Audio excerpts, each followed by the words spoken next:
Welcome to the Playing Books podcast. We're the show where we dive deep into a whole range of sources. Could be groundbreaking articles, cutting-edge research, sometimes even our own detailed notes. We pull out the really vital insights to help you get properly well-informed. Yeah, we try to uncover those surprising facts, maybe sprinkle in a bit of humor too, keep things engaging. Exactly. And today, we are embarking on a really deep dive into a topic that feels incredibly urgent and honestly pretty profoundly personal. It's moral ambition. hmm We're going to explore how we, you, me, everyone listening, can actually use our unique talents, our really precious finite time, to make a genuinely meaningful difference. Because, let's face it, the world is grappling with some huge, often quite overwhelming challenges. Absolutely. And the core question, the one that really sits at the heart of this whole discussion, it comes from the writer Leo Roston. He put it so powerfully. Oh, that quote, yeah. Right. I cannot believe that the purpose of life is to be happy. I think the purpose of life is to be useful, to be responsible, to be honorable, to be compassionate. It keeps going, doesn't it? It does.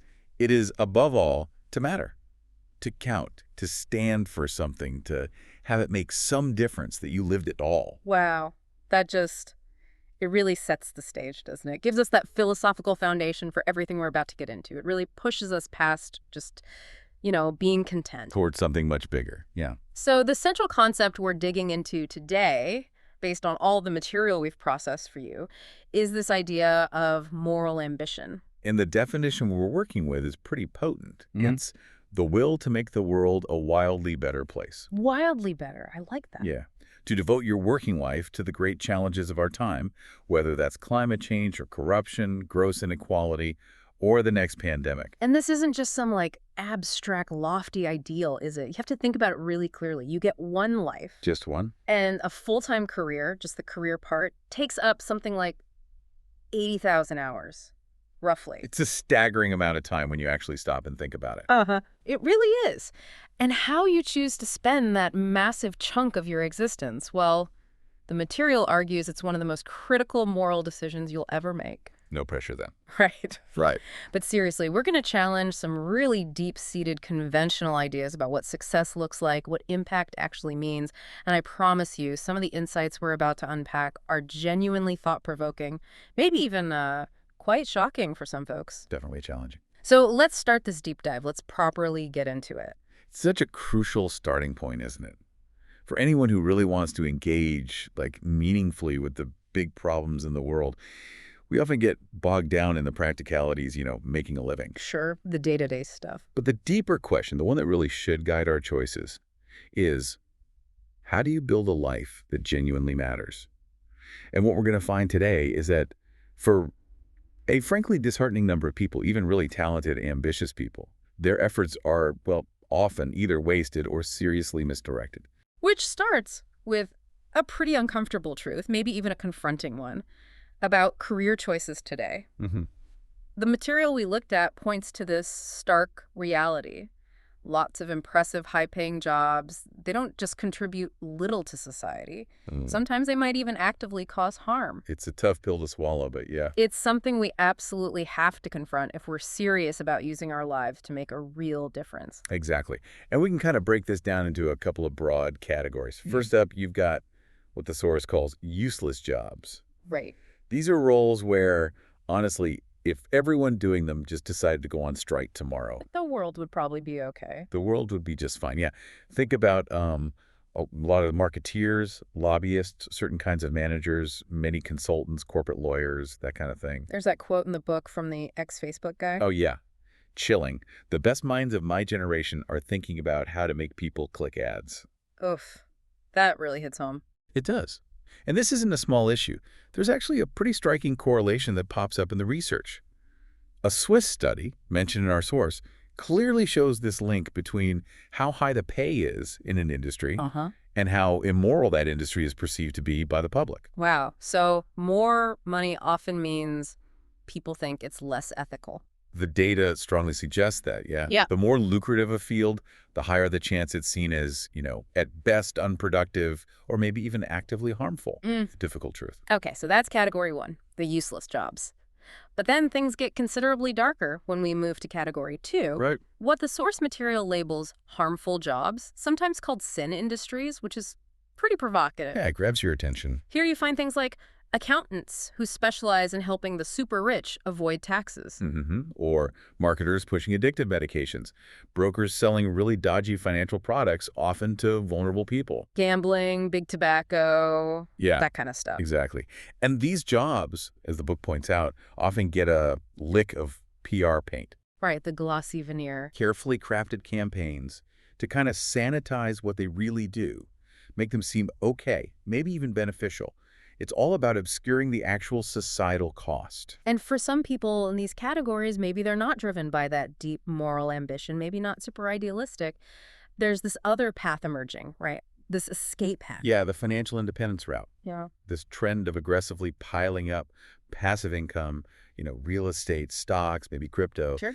with the sole aim of just retiring as early as possible, Yeah. checking out. Now, saving money is obviously sensible, gives you security, but the source material asks this kind of pointed question about the ambition level there, doesn't it? It does.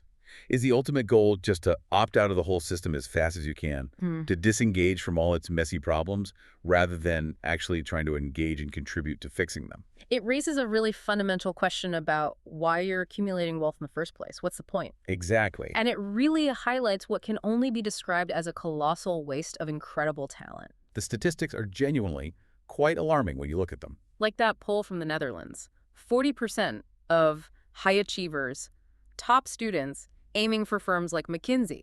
Yeah, a huge number. And here in the U.S., something like 30% of recent Harvard grads heading straight into finance or consulting. And that economist, Benjamin Lockwood, who tracked his own classmates from an elite college. Right. He found that many of them, far from adding value, now effectively cost society money. How so? Well, his examples included banking executives whose firms later needed massive public bailouts. So their failures essentially got dumped onto taxpayers. Okay, wow. And the book gives that really specific, almost visceral example of the corporate lawyer. Oh, the $30,000 figure. Yeah, estimated to inflict something like $30,000 of damage to society per hour they worked, in one extreme case. Per hour. Just think about that. For every 60 minutes billed, they're not just not contributing, they're actively costing society more than many people earn in a whole month. It's not just a lack of positive impact, it's a measurable negative. It really challenges our whole idea of a successful career path, doesn't it? Completely. And it's crucial to get that this isn't just about finance or consulting. Even in fields we think of as inherently good, like medicine, ambition can get misdirected. Really. How so in medicine? Well, the source talks about brilliant cardiologists, right? Hmm. Skills to do amazing, complex, high-cost operations, replacing heart valves through tiny incisions. Incredible stuff. Yeah. But these cutting-edge procedures often end up being done on wealthy, well-insured older patients. And the main outcome, extending their lives by maybe a few years. Okay, so benefiting a few rather than maybe having broader impact. Potentially. Okay. And beyond that, wider international studies show something even more sobering. Up to a third of all medical interventions, procedures, tests, prescriptions, everything are ultimately found to be unnecessary or sometimes even actively harmful. A third. That's huge. It really makes you question where the most talented medical minds are truly making the biggest, most meaningful difference, and whether the focus is always on the greatest good for the greatest number. And you see a similar kind of disheartening pattern among entrepreneurs too, right? You do. I mean, you scroll through lists of successful startups, and sure, you find some really promising stuff, companies working on cultivated meat or solar cars to fight climate change, or maybe nasal sprays to protect against viruses. Yeah, that's genuinely inspiring stuff. Totally. But, sadly, more often, you find solutions for problems we didn't know we had. Like, Electric toothbrush head subscriptions. Another new investment app. Countless online fashion stores. Or remember all those mattress startups that seem to be advertising everywhere for a while? yeah, the mattress wars. Exactly. And while some of these might offer, a bit of convenience or novelty, the source asks a really pointed question. What could the founders of these companies have achieved if they'd pointed their massive talent, their drive, their capital at something like that? Yeah. Well, the 5.4 million infants and children worldwide who tragically die each year from easily preventable diseases. Wow. What if they'd aimed that energy at something that really mattered, something that could save millions of lives? This is where the conversation gets really interesting. It really does. What's fascinating here is how this leads us to think about a third category. People who are definitely idealistic, but maybe maybe lacks sufficient ambition when it comes to concrete action. Idealistic, but not ambitious enough in practice. Kind of. You see this particularly with Gen Z, where survey after survey shows this powerful desire for a better world, a really deep social conscience, which is admirable. But there often seems to be this disconnect between that idealism and the ambitious, tangible steps needed to actually achieve the changes they want. The focus can sometimes shift, maybe accidentally, from what you actively do. To what you consciously don't do. Exactly. It's almost like the idea becomes that a good life is just about avoiding harm. You recycle perfectly, you eat plant-based, you try really hard not to cause problems or add to injustice. And look, aligning your personal choices with your values, that's definitely commendable. Small deeds matter. Of course. But the fundamental question the source material poses is, surely a good life has to be about more than just what you don't do. Right. You'd hope, looking back on your life, you could point to something more substantial, more actively impactful than just all the harm you managed not to cause. Yeah. And seen through that lens, even some of the really vocal, moralistic social movements today, the ones sometimes called woke, can, in certain ways they manifest, show a surprising lack of ambition when it comes to concrete action and achieving real systemic change. How do you mean? Well, words definitely have power, right? They shape how we see things, maybe shape reality to some extent. But ultimately, as the book says, what you do matters far more. Action over words.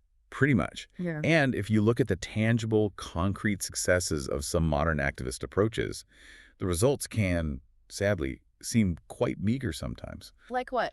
The material points out that while an online rant against sexism or racism or capitalism can go viral instantly, reaching millions, Heal the patriarchy, defund the police, that Yeah. kind of thing. getting tons of Instagram followers, sparking an internet moment, Yeah. it's just not the same thing as building a strong, effective organization that can sustain change over the long haul. Going viral isn't the same as winning a legislative majority. Exactly. Modern protests can sometimes seem like just a collection of clicks and likes, maybe hoping someone higher up the chain in politics or business will just notice and make the change for them. Patrice Concolors, one of the co-founders of Black Lives Matter, made this really poignant point. She said, people don't understand what it actually takes to build power, to translate that online energy into real-world influence and policy changes. And that right there is why understanding these distinctions, these ways ambition can kind of falter or get misdirected, why it should matter so much to you, the listener. Yeah. Because figuring out where energy and talent and passion might be getting wasted, Yeah. that's the first crucial step towards directing your own efforts effectively. You learn from those patterns. Right. So your passion actually translates into real, measurable, lasting change instead of just staying an ideal or well-meaning but ultimately, unproductive gesture. Indeed. If we connect this to the bigger picture, it's about moving past just good intentions and into that realm of truly impactful action. Yes. And this is exactly where the power of contagious moral ambition really kicks in. And it often starts with individuals who are brave enough to be what the book calls zeros. Yeah, the ones who start the action even when nobody else is ready to join them yet. Okay, like a catalyst. And a perfect example of this, a really compelling one, is the story of Thomas Clarkson. Oh, Clarkson, yeah. Incredible story. So, 1785, he's a student at Cambridge. He decides to enter this essay competition. The topic is basically, is it lawful to enslave people? Seems pretty academic, right? On the surface. But he dives into the research, exhaustive research, visits ships, interviews sailors who'd seen the horrors of the slave trade firsthand, gathers every scrap of evidence. It wasn't just intellectual for him, was it? Not at all. The facts didn't just inform him, they hit him right in the gut.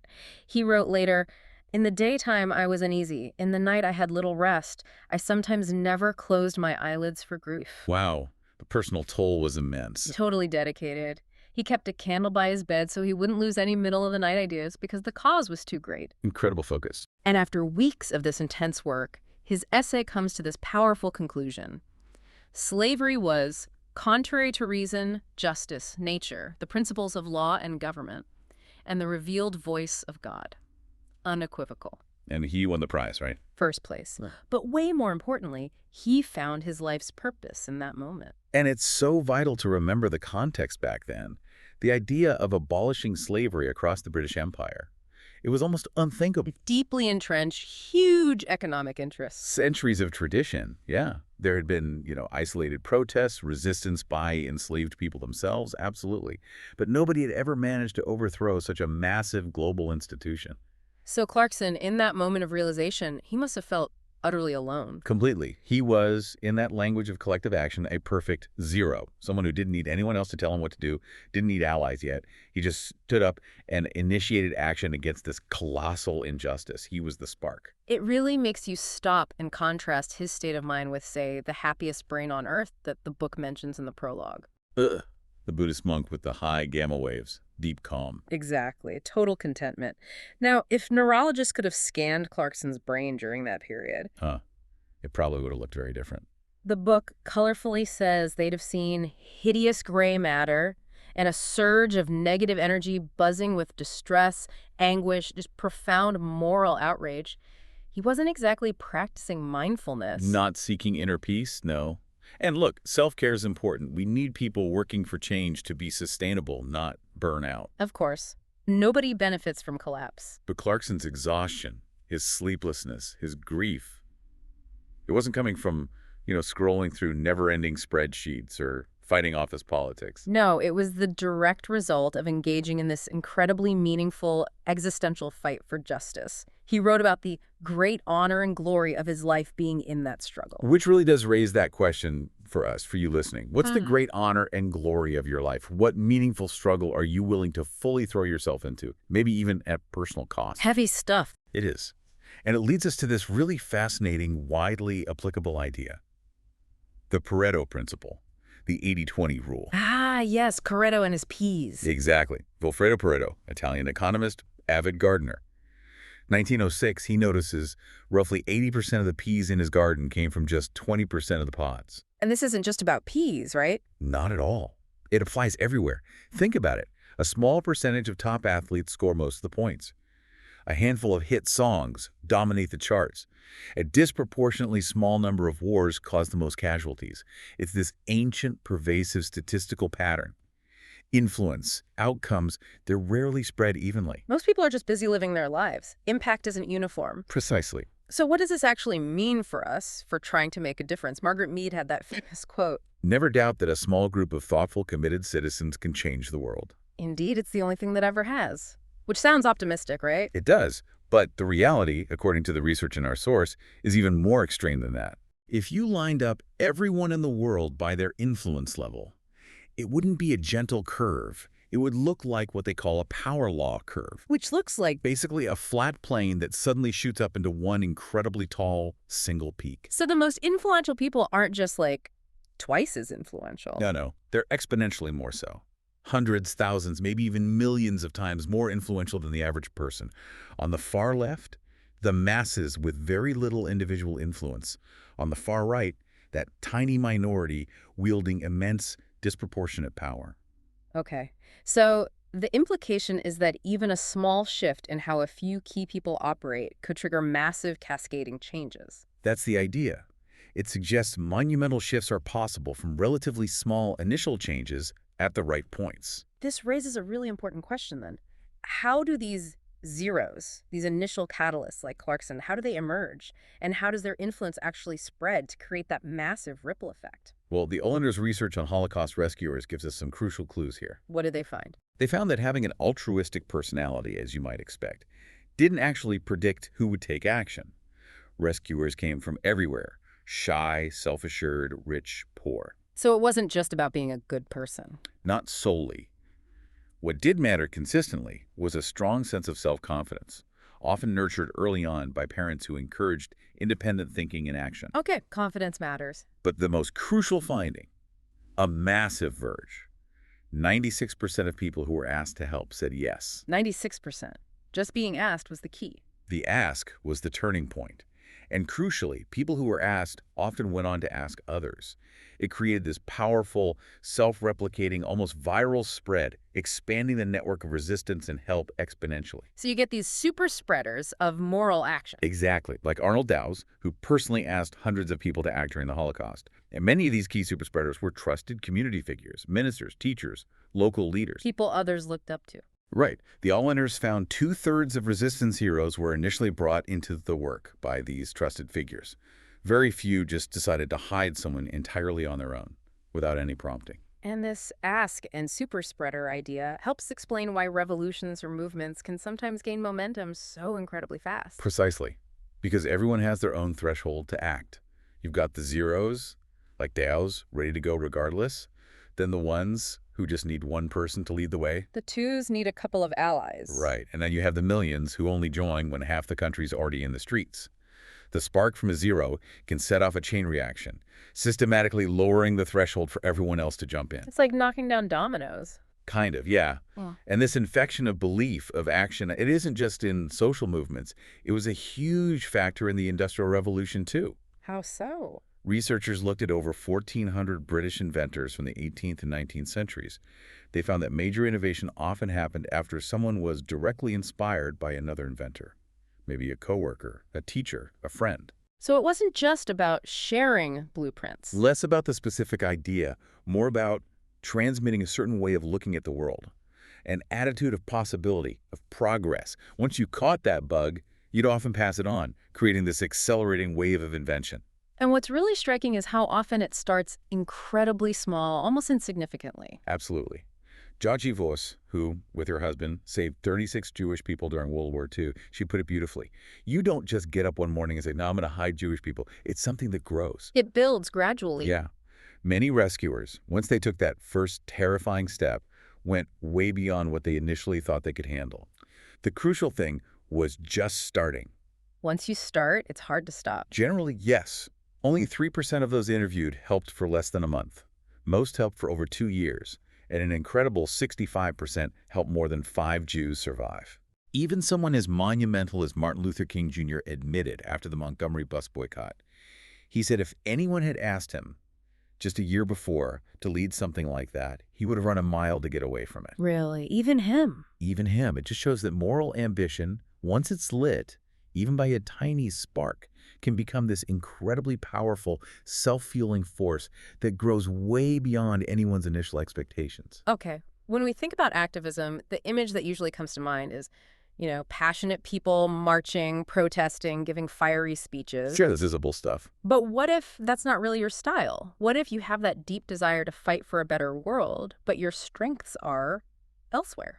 Maybe you're better at digging through dense reports or working meticulously in a lab, or maybe even starting a company to tackle a problem. Right. Does that still count as activism? Exactly. And the simple but really profound truth, which the source material hammers home, is that moral ambition can and absolutely must take many different, equally impactful forms. Absolutely. Think about that story of the radical nerds. The photo from Life magazine? Yeah, 1969. This kind of unassuming group on the Capitol steps in D.C., but they were one of the most impactful action groups of the 20th century. Who were they? It was Ralph Nader's initial core team of dedicated lawyers and researchers. Ah, Nader's Raiders. Well, before they were officially the Raiders, yeah. Right. Back in '68, Nader stood up in front of these bright Harvard Law students and basically gave them this blunt challenge. What did he say? He told them they were about to throw their life away doing mind-numbing work, helping corporations dodge regulations and minimize taxes. Pretty direct. Very. And instead, he invited them to join his new group, use their sharp legal minds for public interest work. His point was clear.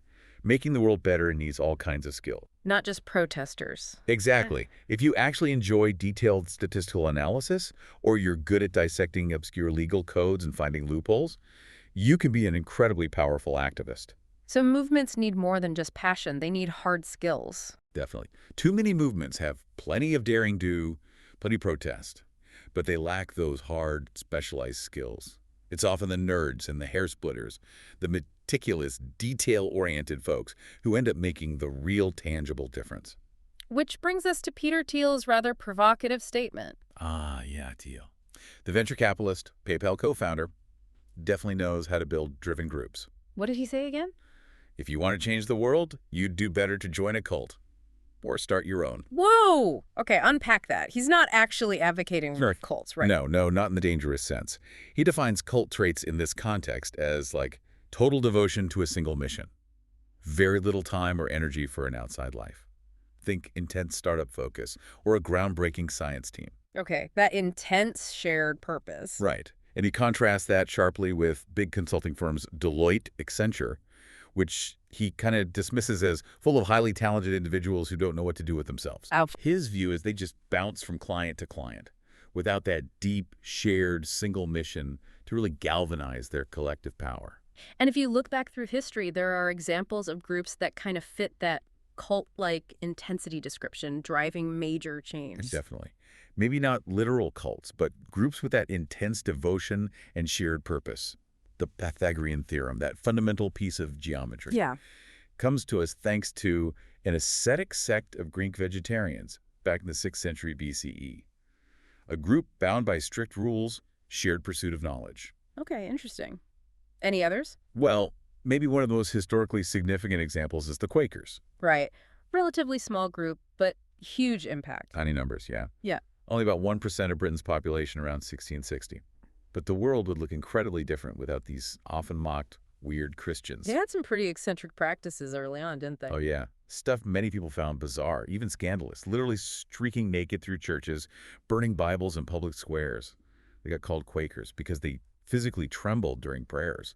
But underneath all that, there was this core mission. An unwavering, radical commitment to absolute equality. They wouldn't bow or kneel to anyone, not even the king. Everyone equal in God's eyes. Wouldn't swear oaths either. Nope. Insisted they always spoke the truth, so their word was their bond. And amazingly for the time, women had full leadership roles in their church. Unheard of. 1 in 5 books by women in 17th century England, written by Quakers. That's incredible. And this equality focus led them to fight slavery. Inexorably, yeah. By the 18th century, they were fiercely opposing slavery, essentially started what the source calls a Quaker startup for abolition. With Benjamin Lay, the eccentric hermit we mentioned, as a true zero pioneer. Exactly. And crucially, they were super pragmatic. They knew they needed broad support, so they formed powerful coalitions with other Christians, famously partnering with people like William Wilberforce to grow their base and amplify their message. It wasn't just about being right, it was about being effective. Precisely. And it's probably no coincidence that the British abolition movement, unlike the French one, which was mostly intellectuals, was driven by effective merchants and pragmatic business types. A powerful mix of moral conviction and strategic smarts. This idea of pragmatic revolutionaries really shines through in Ralph Nader's career, too. Absolutely. After his huge victory against GM in the 60s, unsafe at any speed, exposing the Corvair defects, forcing safety standards. Yeah, a landmark case. He didn't just stop there. He kept going as this relentless one-man army, then strategically scaled up, recruiting those young lawyers and researchers, the Raiders. And his rules for changing the world were pretty unconventional, aren't they? Definitely pragmatic. He insisted the best whistleblowers usually come from middle management down, not the top. Interesting, why? Maybe closer to the ground, see the problems directly. He also taught that the drier something seems, the more exciting it is. Because that's where the real, unexamined money and power often hide, in the boring details. And maybe most strikingly, the less praise you need, the stronger your position. His advice. Constantly feed other people's egos while you quietly get the important work done. Wow. So principled in ideals, but relentlessly pragmatic in methods. Totally. Nader focused on quiet, unglamorous stuff that wasn't making headlines yet. He'd tirelessly figure out how best to use what I have. A speech, an article, a meticulously researched letter to a corporation, whatever, worked to achieve the goal. And it was effective. Incredibly. Led to 4 major federal laws, quickly food inspection, gas pipeline safety, things like that. And his raiders had this shrewd strategy. Don't just attack your enemies. Attack your lazy friends. Exactly. Like the Federal Trade Commission. Yeah. The idea being your best leverage is often exposing the inaction or complicity of your supposed allies. Right. Shame them into action. Pretty much. Their bombshell report on the FTC in '69, calling it a watchdog with no teeth, described as totally devastating. It directly influenced or inspired something like 25 major federal laws. Including huge ones like the Clean Air Act, Clean Water Act. Foundational environmental laws, yeah. Massive impact. Nader's later story is also kind of a cautionary tale, isn't it? About losing focus. It is, sadly. In that incredibly close 2000 U.S. election running for the Green Party, he refused to drop out despite pleas from Democrats fearing he'd take votes from Al Gore. And he got nearly 100,000 votes in Florida. Where Bush beat Gore by just 537 votes. Many believe that effectively handed Bush the presidency. So now a lot of people mainly remember him for that and the Bush policies that followed. The tragic irony, as the source puts it, is that Nader arguably became like a cult leader who's deaf to all criticism. He rigidly stuck to old methods even when they backfired, started attacking his own dwindling friends. And forgot that defeat wasn't a virtue in itself. Exactly. Which brings us to this really crucial lesson for anyone with moral ambition. Actually succeeding, actually winning, is often your moral duty. Because if you don't win, your ideals just stay. Ideals. Okay, let's unpack this crucial concept then. Winning as a moral duty. It's challenging, right? But it leads straight to Joseph Overton's brilliant idea of the window of acceptable ideas, the Overton window. Right. Explain that again. Imagine this window, right? A frame. Inside the frame are all the opinions and proposals you can comfortably talk about at a dinner party in polite company without people thinking you're nuts. Okay, the zone of acceptable discourse. Exactly.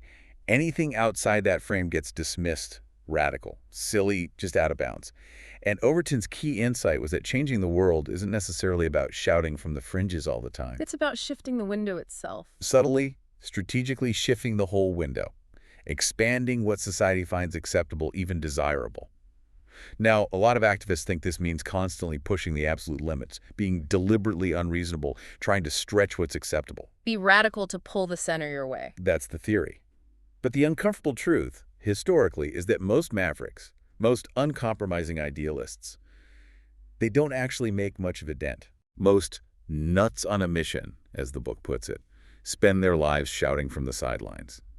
Their ideas rarely break through. So what do effective idealists do differently? They master this delicate balance. They're definitely pie in the sky about their ultimate goals, big dreams, vastly better world. High ambition. Absolutely. Doubly. But they are relentlessly pragmatic in making them happen. Tuning. Meaning they'll hobnob with the rich if it secures funding for a good cause. They'll forge tough, maybe unpalatable compromises to move forward step by step. They might even, cut their curly mustache if it helps them seem more credible and reach more people. Huh. Okay, adapt to be effective. Right.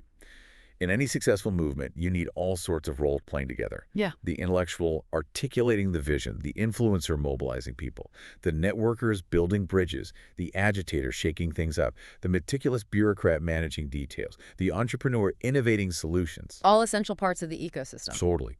The only kind of person we really can't use in this fight, the material argues, is the fool who thinks good intentions are enough. The noble loser. Exactly. Someone whose heart might be in the right place, they're on the right side of history in theory. But tragically, they achieve very little now. They fail to turn ideals into actual impact. So given that stark reality, how do you actively avoid falling into that noble loser trap? Good question. We can start by looking closely at some of the illusions that often trip up well-meaning people and derail their efforts. Okay, illusion number one. The illusion of political hobbyism. Hobbyism. Yeah. Think about how much of what we call political engagement today, endlessly scrolling news feeds, raging online about politicians, reading up on the latest scandals. Honestly, it looks a lot like treating politics as entertainment, a passive spectator sport. Ouch. That might hit close to home for some. Maybe. The material notes that most news junkies, people who think they're deeply engaged politically, often do very little that's actual political activity beyond maybe voting every few years or signing an online petition. So what's real political activity then? The hard stuff. Consistent lobbying, organized protesting, grassroots organizing, strategically mobilizing people and resources, the stuff that actually moves the needle. And this explains why opinion polls don't always translate into change. Powerfully, yeah. Take gay marriage. 2010, more than half of Americans were against it. Today, huge majority see it as a constitutional right. But that shift wasn't mainly driven by the public just changing their minds and marching. Or look at the abortion fight in the U.S. Exactly. For decades, most Americans agreed abortion should be legal. But a relatively small, incredibly committed, highly organized group of activists They played the long game. painstakingly built a nationwide network. Nearly 5,000 lawyers strategically brought case after case, chipped away at the legal basis, and eventually got Roe v. Wade overturned in 2022. The lesson is pretty stark there. Undeniably clear. It's not just what you think is right that counts. It's what you're actually prepared to do about it. What tangible action are you willing to take? Okay, so avoiding political hobbyism. What's illusion number two? The dangerous belief that good intentions are enough. Ugh, we touched on this. We did. But it's worth hammering home. Nothing could be further from the truth when it comes to real impact. Think about charities. We often donate if an ad pulls at our heartstrings, right? Sure, emotional appeal. But so many promising initiatives, despite noble aims, have very little measurable effect. The core problem. They're rarely rigorously evaluated for actual impact. And when they are evaluated, The results often fall dramatically short. Like fair trade products generate nearly $10 billion a year, but only a tiny fraction actually reaches the poor farmers it's supposed to help. wow, what else? Estimates suggest 40% to 70% of donated medical devices in developing countries just sit there, unused, either broken, wrong for the context, or no one knows how to use them. That's incredibly wasteful. Hugely. On a bigger scale, a global analysis of 1,500 climate policies. Only 4% actually led to a significant measurable drop in emissions. 4%. That's depressing. And maybe most disturbingly, over 75% of rigorously evaluated social programs produce small or no effects, and in some cases, negative effects. Negative effects. Doing harm. Sometimes, yeah. It just underscores that good intentions without rigorous evaluation and smart strategy can tragically amount to almost nothing, or worse. This is where clever strategies like moral reframing become so important then. Absolutely essential for effective advocacy. Remember Thomas Clarkson? When the pure moral argument against slavery wasn't gaining enough traction. He pivoted. Brilliantly, he shifted focus to the immense suffering of British sailors on those slave ships. Enslavers had spun this myth that the voyages were good training. But Clarkson found the truth. A horrifying truth. Yeah. On average, 20% of the white crew died on those voyages, a mortality rate so high that sailors often died in greater proportions than the enslaved people. Why? That seems counterintuitive. Economics. From the enslaver's perspective, the enslaved were capital investment. Sailors were just labor, more disposable. Grim logic. Incredibly grim. But that fact, undeniable and pragmatic, was crucial for the abolition movement. It created an argument that resonated way beyond compassion for the enslaved, appealing to British nationalism and self-interest. Finding an angle that works for a broader audience. Exactly. And similarly, with Olaudah Equiano's incredibly influential autobiography, even if there's some debate about its precise factual accuracy, it undeniably gave the movement exactly what it needed at exactly the right time. A powerful, relatable story that tapped into empathy to advance the cause. Okay. Illusion 3.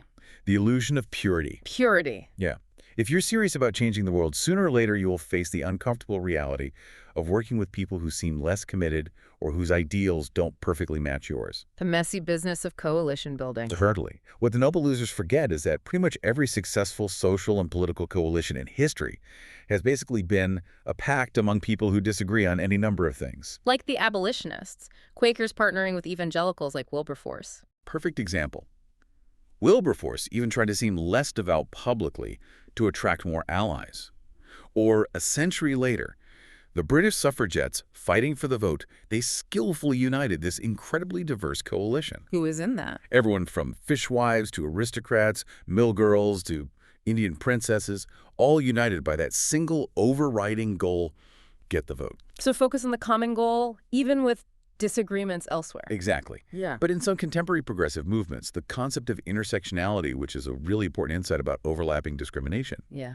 it can sometimes get misapplied as this rigid litmus test for who you can work with. How so? Well, the source is this stark example from right before Roe v. Wade was overturned. NARAL, the pro-choice group, tweeted something like, "If your feminism doesn't include trans women and girls, it's not feminism." Okay. Strong statement. Very.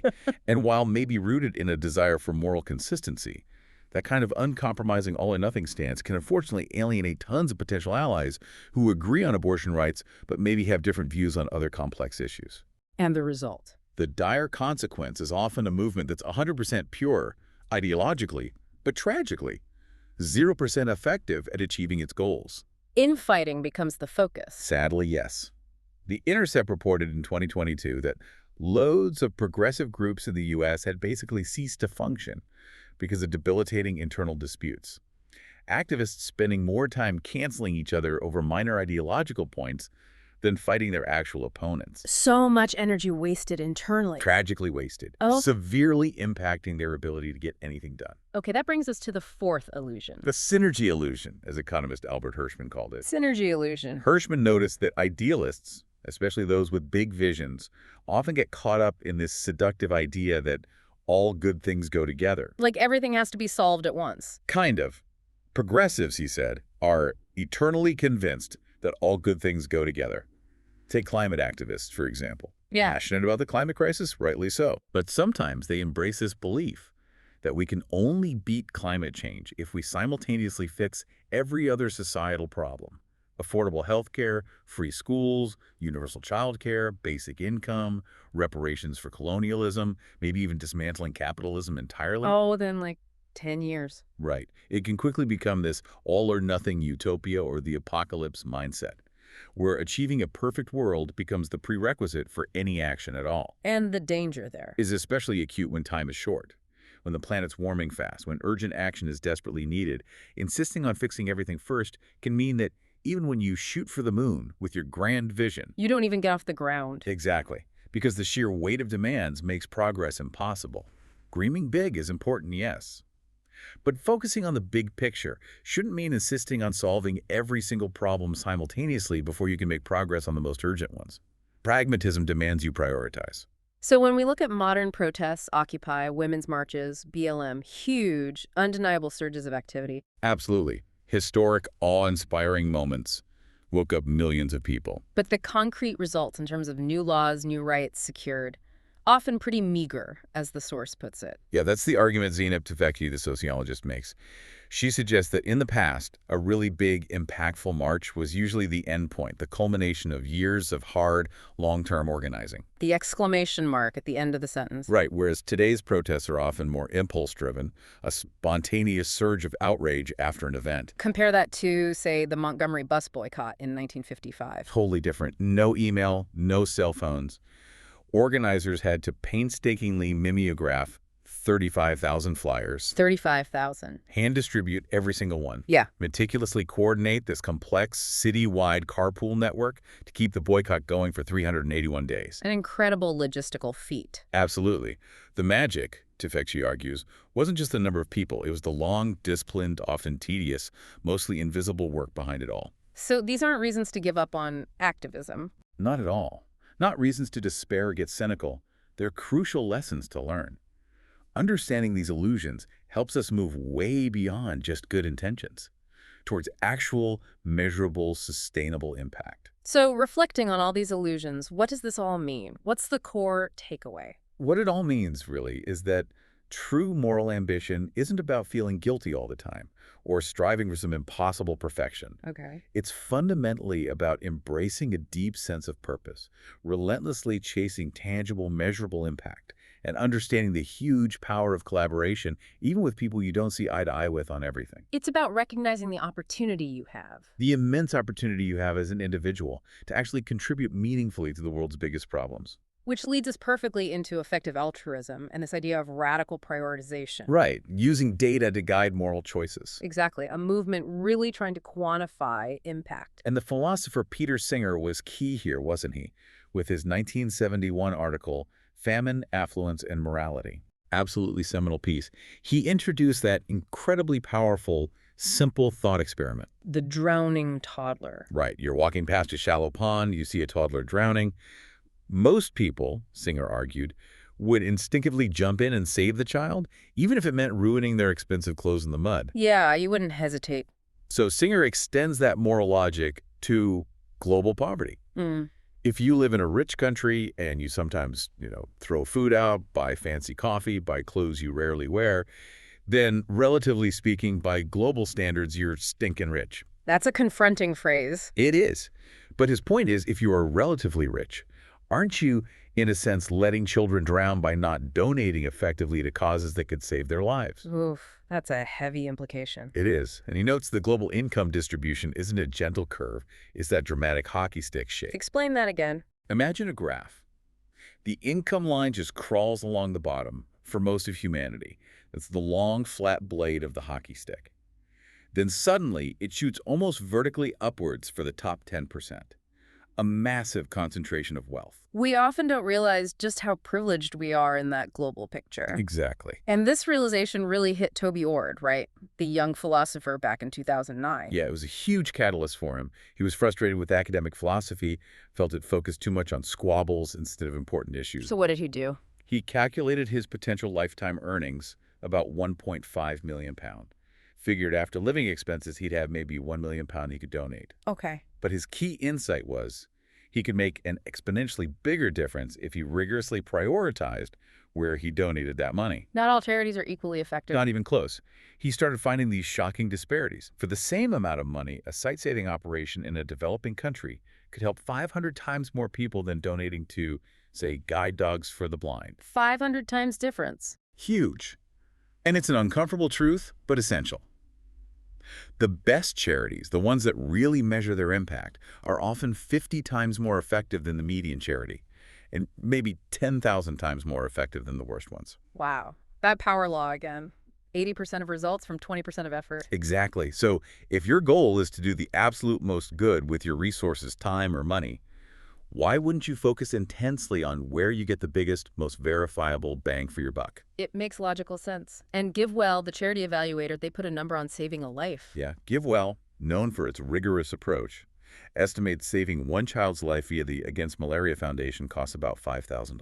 Okay, $5,000. Put that in context. Well, a starting salary at a big bank or law firm, you earn 10 times that in your first year alone. Right. Many university students spend that much yearly on restaurants, coffee, discretionary stuff without really thinking about it. Meanwhile, governments spend way more per life saved domestically. Hugely more.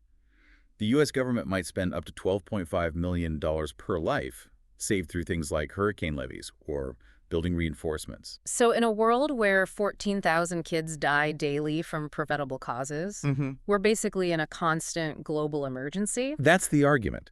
It requires a kind of urgent moral triage. This systematic, data-driven approach, while maybe unsettling because it forces hard choices, it actively turns ordinary people into potential superheroes of impact. What's fascinating here, though, is that this earning to give strategy, a core idea in effective altruism, while powerful, it also carries huge risks, right? As we saw with Sam Bankman-Fried. Oh, absolutely. The SBF debacle was catastrophic and exposed major vulnerabilities. He started out as this EA big hero, right? Crypto exchange, hedge fund, young billionaire, publicly pledging his whole fortune to effective charities. The poster child for EA. Totally. Then, 2022, arrested for one of the biggest financial frauds in U.S. history. Billions vanished in what the book calls harebrained schemes. Like trying to pay Trump not to run, buying an island for an EA bunker. Allegedly, yeah. Just wild stuff. The whole episode starkly highlighted the massive hubris, the dangerous potential for moral corruption when ambition, even noble ambition, gets detached from ethics and oversight. It revealed a movement that maybe got a bit carried away. The source says it seemed at times dripping with hubris, full of young idealists who thought themselves immune to moral corruption, people who took themselves for superheroes. Yet, despite that huge scandal, it's important to note the EA community's reaction, isn't it? It is. Many have been remarkably open about mistakes. GiveWell even has an Our Mistakes tab right on their website that shows a commitment to honesty and self-correction. They've also adjusted their approach, less focus on pushing everyone into finance. Yeah, they've consciously shifted away from overemphasizing earning to give in finance, acknowledged maybe an initial overexcitement with a purely rational, sometimes cold quantitative view. But GiveWell itself has had real impact. Undeniably. They've directed over $2 billion to highly effective causes, saving an estimated 200,000 lives. That's tangible. And there are other successful EA figures making a difference. Definitely. Dustin Moskovitz, Facebook co-founder, is a major philanthropist now. Through open philanthropy, he's funding critical vaccine research, animal activism, anti-malaria work. Big stuff. This connects to a longer history of private wealth driving moral change. Absolutely. Catherine McCormick bankrolling the birth control pill when no one else would touch it. Bill Gates pouring money into malaria vaccines when governments weren't prioritizing it. Ralph Nader himself pointed out how crucial wealthy individuals were to funding anti-slavery, women's suffrage, civil rights. Like the Charles Garland inheritance funding the NAACP's legal fight. Exactly. That fund was crucial for the long legal battle leading to Brown v. Board of Education, desegregating schools. It just shows that money and moral ambition need each other. Private individuals can support unpopular causes that governments or businesses avoid. They're uniquely positioned to do that, yeah. Unburdened by election cycles or quarterly profits, they can back those vital initiatives essential for progress, even if they're not popular right now. Okay, so as we get towards the end of our deep dive, we hit this really challenging, kind of sobering question. Mm-hmm. How will the future judge us? Right. That quote from David Slack. Remember sitting in history thinking, if I was alive then, I would have. You're alive now. Whatever you're doing is what you would have done. Oof, that lands hard. It's humbling, provocative, It really is. and the story of Captain William Snelgrave really drives it home. The slave trader who objected to human sacrifice? Yeah, 1734, he sees an African king about to sacrifice a boy. Snelgrave is genuinely horrified, quotes the golden rule, objects vehemently, eventually buys the boy to save his life. Okay, seems morally upright. But then gets back to his ship and immediately sells that same boy, along with his mother and 300 others, into chattel slavery in the Caribbean. The moral contradiction is just staggering to us now. Almost impossible to grasp. But back then, early 18th century, slavery was disturbingly normal, widely accepted. Before 1800, 3/4 of the world were serfs or enslaved. Even Enlightenment thinkers owned slaves. French revolutionaries name slave ships liberty, equality, fraternity. Bizarre but true. It makes you really wonder, what practices of ours right now will future generations look back on and think are utterly barbaric? We're likely blind to our own major wrongdoings, just like they were. Probably. Robert P. George, the Princeton law professor, does that thought experiment with his students every year. Asks them if they'd have opposed slavery back then. Yeah. And they all say, of course, I'd have been an abolitionist. Predictable. And his response? Profound. He says basically, I'll believe you, but only if you can show me you stand up for unpopular victims of injustice today, even if it costs you reputation, career, friendships. Wow. Put your money where your mouth is, basically. Exactly. So how do we now start spotting our own moral blind spots? The source gives us 6 crucial alarm bells to listen for, indicators we might be tolerating something deeply questionable without realizing it. Okay, alarm bell number 1. If a practice eventually turns out to be wrong, the arguments against it have almost certainly been heard before, maybe decades, even centuries earlier. It's rarely a sudden lightning bolt realization. Okay, the critique already exists. Number 2. A big red flag is if people don't genuinely defend the practice with reason, but instead use silence, deflection, obfuscation. They just don't want to talk about it honestly. Got it. Number 3. If you struggle to explain the truth of it to children, maybe even hide it from them, like parents fumbling to explain where bacon actually comes from. Okay, that's a powerful one. Number 4. The visceral ick factor. If you personally find something inherently disgusting, morally repulsive, deeply unsettling, that's a strong internal signal. Don't ignore it. Trust your gut.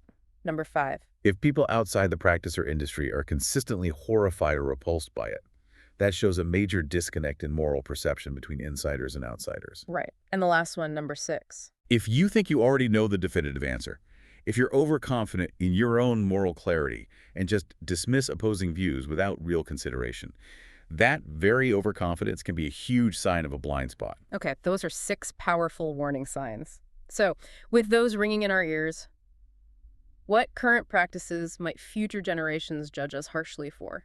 It's not hard to brainstorm some uncomfortable possibilities, is it? Like Saradice, spending billions on luxury goods while 47 million children suffer acute malnutrition globally.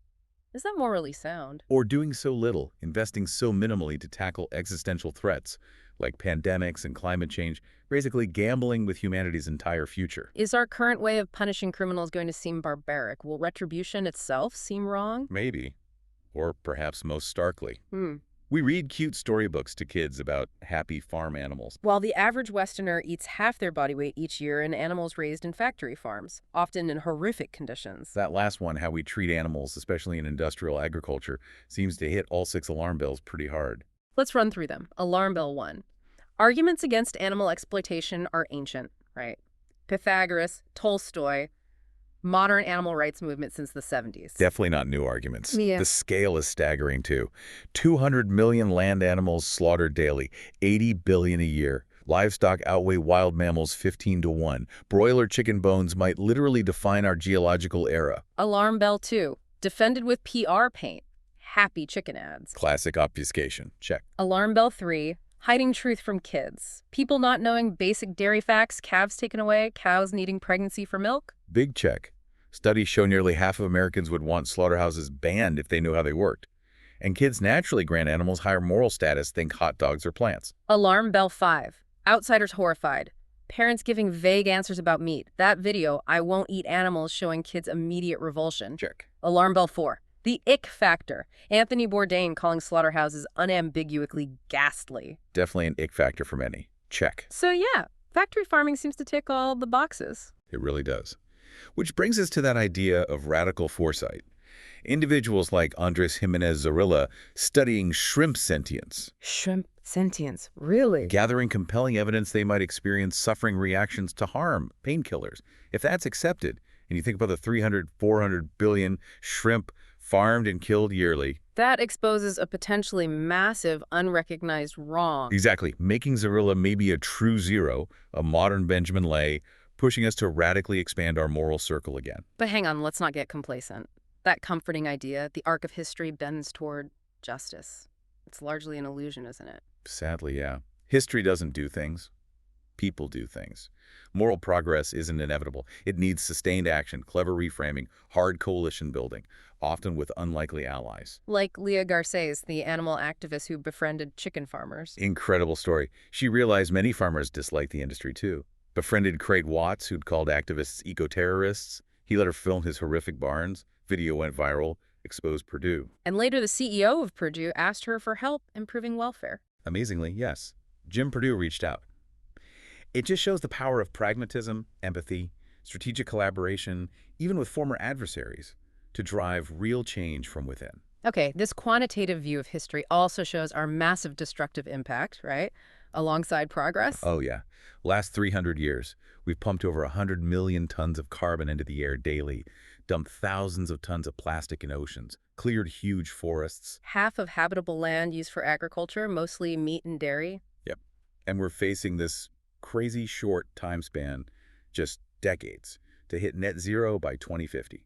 A monumental, unprecedented global shift is needed. Which makes you ask, what big problems today are where climate change was 30 years ago? Underreported, maybe seem abstract, but ripe for urgent action. Exactly. Which brings us to arguably the biggest, most overlooked threats to humanity.